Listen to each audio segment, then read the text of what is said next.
Special train से रामेश्वरम धाम की तीर्थ यात्रा। आज ही अपनी सीट बुक कराएं त्रिपुरयात्रा.com पर।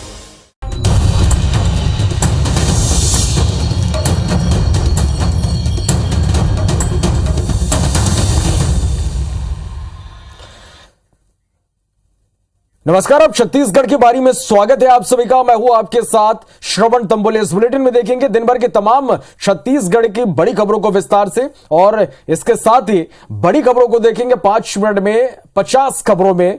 शुरुआत करते हैं।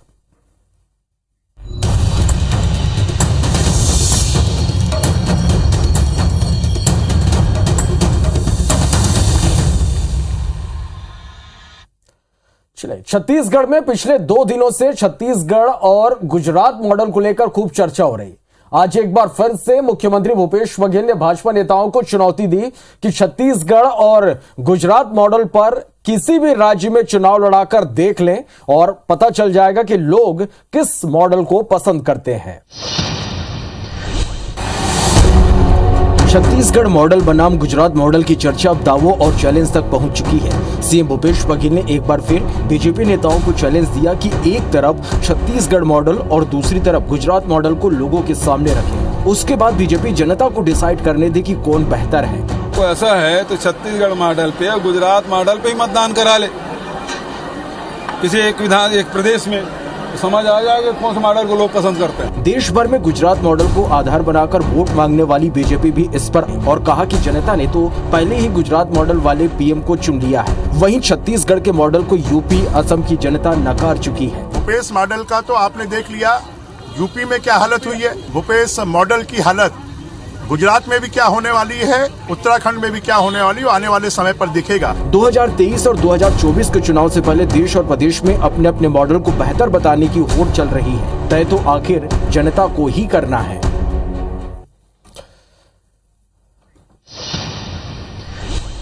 रायपुर में बीजेपी का 3 दिवसीय प्रांतीय प्रशिक्षण वर्ग खत्म हो गया। समापन समारोह में बीजेपी के राष्ट्रीय नेताओं ने प्रदेश सरकार की खामियों और वादाखिलाफी को जन जन तक पहुंचाने की बात कही है। राजधानी रायपुर में बीजेपी के बड़े नेताओं ने 3 दिन तक कार्यकर्ताओं को ट्रेनिंग दी, उन्हें आने वाले चुनाव के लिए तैयार किया। राज्य सरकार की खामियां और केंद्र सरकार की खूबियों को घर घर पहुंचाने का टास्क दिया। मोदी जी की सरकार चल रही, उनकी विभिन्न योजनाएं हैं, राज्य सरकार की विफलता है, हमारी पार्टी की क्या स्थिति है उसके संदर्भ में है। तो ऐसा लगभग 15 विषय रखे गए थे। आजादी के 75 साल पूरे होने के मौके पर चलाए जा रहे हर घर तिरंगा अभियान के लिए भी कार्यकर्ताओं को तैयार किया। पार्टी जिला और ब्लॉक स्तर पर जुलूस और रैली निकालकर आम लोगों को अपने साथ जोड़ेगी। कि हर घर तिरंगा अभियान पूरे देश में 25 करोड़ घरों में तिरंगा फहराया जाए, और इसलिए लोगों में राष्ट्रीयता की भावना, देशभक्ति की भावना पैदा करने के लिए ये अभियान चलाया जा रहा है। दिल्ली से आए कई वरिष्ठ नेताओं ने भी पार्टी के भविष्य के नेताओं को सियासी गुणागणित सिखाए। चुनावी मोड में आ चुकी बीजेपी में आगे भी ऐसे कार्यक्रम जारी रहेंगे।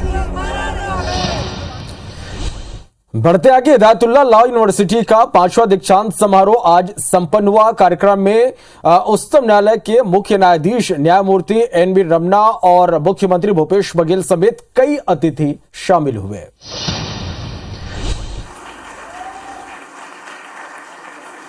HNLU के दीक्षांत समारोह में पहली बार छत्तीसगढ़ आए भारत के चीफ जस्टिस एन.वी. रमन्ना ने राज्य में जुडिशरी की बेहतर इंफ्रास्ट्रक्चर की तारीफ की। साथ ही युवाओं को आह्वान किया कि न्यायिक सेवा में वो एक विजन और जज्बे के साथ आगे बढ़े। दीक्षांत समारोह के अवसर पर 2 शोधार्थियों को डायरेक्टरेट की उपाधि दी गई। इस दौरान सीएम भूपेश बघेल ने सभी छात्रों को बेहतर भविष्य के लिए शुभकामनाएं दी। चीफ जस्टिस ऑफ इंडिया उसके मुख्य अतिथि के रूप में आए थे, और 2 चीफ जस्टिस छत्तीसगढ़ के और आंध्र प्रदेश के भी चीफ जस्टिस थे। केंद्रीय बहुत अच्छा दीक्षांत समारोह हुआ जिसमें जो उपस्थित रही, और सबसे बड़ी बात यह है कि जस्टिस रमन्ना ने छत्तीसगढ़ तारीफ की, और ये हमारे लिए सौभाग्य हुआ। समारोह में कुल 23 छात्र छात्राओं को 66 गोल्ड मेडल से सम्मानित किया गया। समारोह में सीजीआई और सीएम के साथ ही हाईकोर्ट के जज और राज्य के मंत्री भी उपस्थित रहे।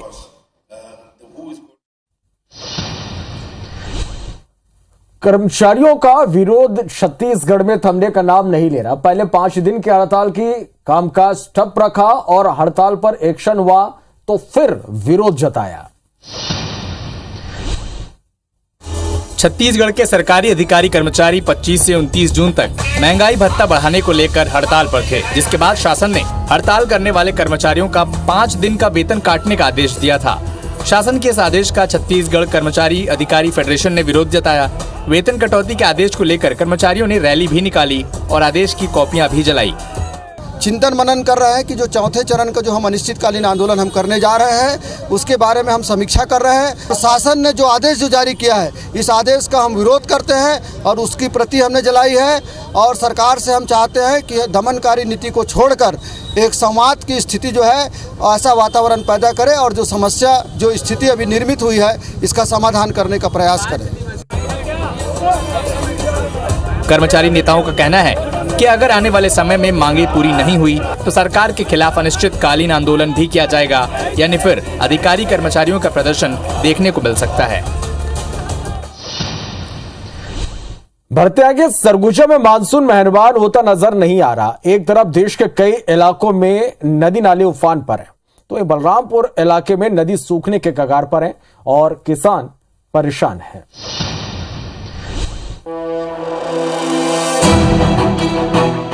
एक तरफ जहां लगातार बारिश से जनजीवन अस्त व्यस्त है, तो वहीं सरगुजा संभाग सावन में भी सूखे के कगार पर है। जिले में जीवनदायिनी कन्हर नदी सूख गई है, खेतों में दरारें पड़ती जा रही हैं, किसान कर्ज में डूब रहे हैं। सावन का आधा महीना बीत गया है, लेकिन धान का बीड़ा धूप के कारण जल रहा है।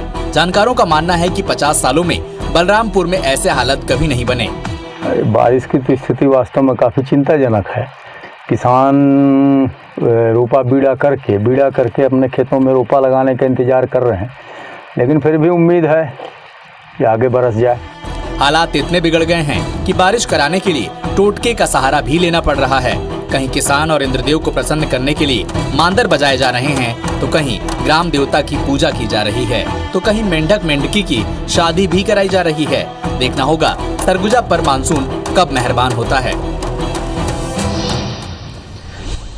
मानसून के साथ मौसमी बीमारियों का भी आफत अब देखने को मिल रहा है। रायपुर में डायरिया से 2 लोगों की मौत हो गई, तो 50 से ज्यादा लोग बीमार हैं।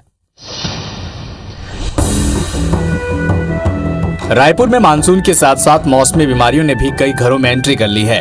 इतना ही नहीं, राजधानी में ये बीमारियां जानलेवा भी होती जा रही हैं। लाबांडी इलाके में अब तक डायरिया से 55 से ज्यादा लोग बीमार हो गए हैं। साथ ही 2 लोगों की मौत भी हो गई है। पास की जमीन दलदली है, जिसके चलते बोर का पानी दूषित हो गया है। निगम प्रशासन बीमारी फैलने के बाद अब जागा और हुए बोर को सील करने की कार्रवाई की। लोगों का आरोप है कि अब भी लोगों को पूरी तरह साफ पानी की सप्लाई नहीं हो रही है। तो यहाँ क्या हो रहा है जो ना पानी का ध्यान दे रहे हैं, ना कुछ नहीं हो रहा है। पानी का प्रदूषण है, ना कोई हॉस्पिटल जा रहे हैं तो हॉस्पिटल में भी नहीं आ रहे हैं देखने के लिए। 2 कॉलोनियों में 50 से ज्यादा लोग बीमार हो चुके हैं। संकल्प होम से लगे ब्रह्मदेव नगर में भी एक शख्स की मौत हो गई है। हालांकि नगर निगम की ओर से क्लोरीन की गोलियां बांटी जा रही है। फेज 1 में 16 तारीख से स्टार्ट हुआ था, 35 लोग एडमिट हुए थे। फेज 2 में 19 तारीख से स्टार्ट हुआ था, टोटल 18 पेशेंट थे।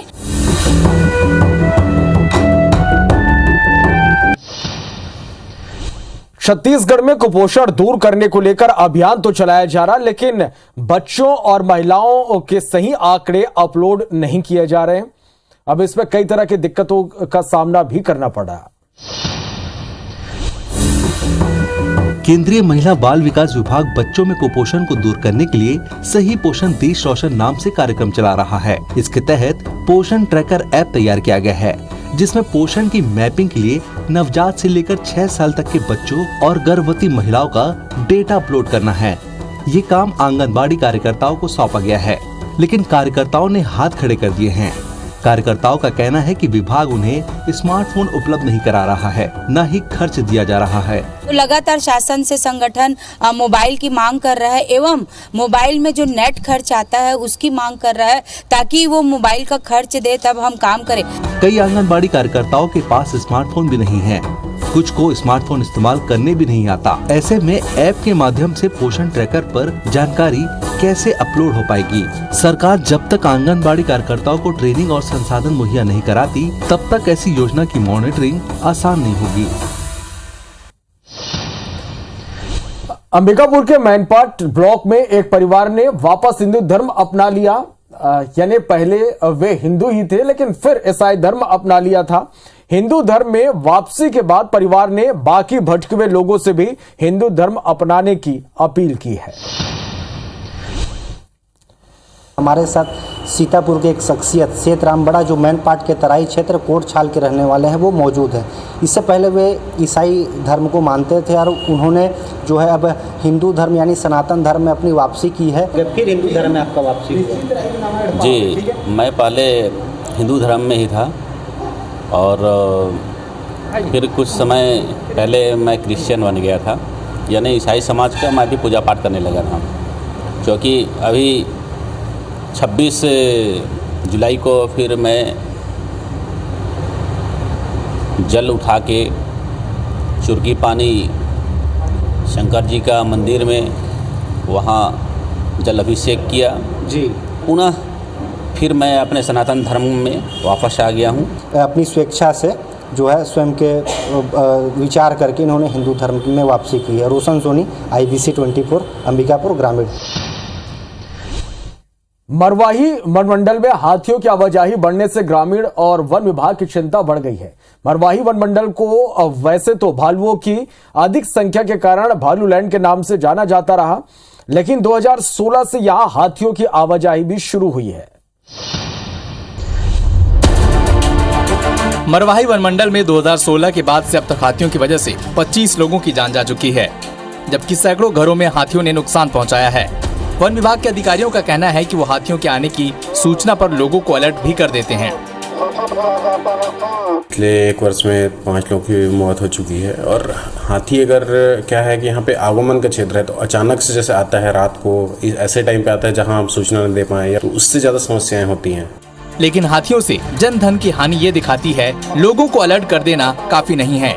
पूर्व विधायक अमित जोगी अब मरवाही में ऑपरेशन जामवंत की तर्ज पर ऑपरेशन गजराज चलाने की मांग कर रहे हैं। अब जामवंत के साथ साथ ऑपरेशन गजराज भी इस जिले में लागू करना आवश्यक हो गया है। अभी भी कटघोरा वन मंडल में केंदई, जलके और कोरिया वन मंडल के खड़गवां क्षेत्र में हाथियों की मौजूदगी है। आसपास के लोग हर समय दहशत में जीने को मजबूर हैं। बिलासपुर में ट्रैफिक पुलिस पर मनमानी और बदइंतजामी के आरोप लग रहे हैं। लोगों का कहना है कि ट्रैफिक पुलिस केवल जगह जगह चेकिंग पॉइंट लगाकर चालानी कार्रवाई और वसूली ही कर रही है। बिलासपुर शहर की ट्रैफिक व्यवस्था पूरी तरह से चरमरा गई है। यहाँ वहाँ बेतरतीब पार्क की नई गाड़ियों के साथ ही ऑटो ठेले वालों ने सड़क को स्टैंड बना लिया है। आरोप है कि इन पर कोई कार्रवाई करने की बजाय ट्रैफिक पुलिस आम लोगों से चालान काटने में व्यस्त है। ट्रैफिक का मूल जो अभी जो कार्रवाई शहर में चल रहा है वो चालान पर केंद्रित है, न कि ट्रैफिक पर। हम लोग स्टूडेंट भी है, बाहरी में रहते हैं, अब मांग रहे हैं 1,000 2 कहाँ से हम लोग पाएंगे बताइए। ट्रैफिक पुलिस के अफसर कोर्ट और शासन के निर्देशों का हवाला देते हुए चेकिंग और कार्रवाई की बात कह रहे हैं। ट्रैफिक पुलिस की माने तो हेलमेट और सीट बेल्ट नहीं लगाने वालों पर कार्रवाई की जा रही है। हेलमेट और सीट बेल्ट पहनने की आदत जिले में अन्य जिलों की तुलना में कम है, तो उस पर बार बार बोलने से, टोकने से, रोकने से ही उनको आदत आएगी। ट्रैफिक पुलिस का दावा है कि वो बेतरतीब पार्किंग और ठेले लगाने वालों पर भी कार्रवाई कर रही है, लेकिन ट्रैफिक पुलिस के तमाम दावों के बाद भी शहर की ट्रैफिक व्यवस्था बदहाल है।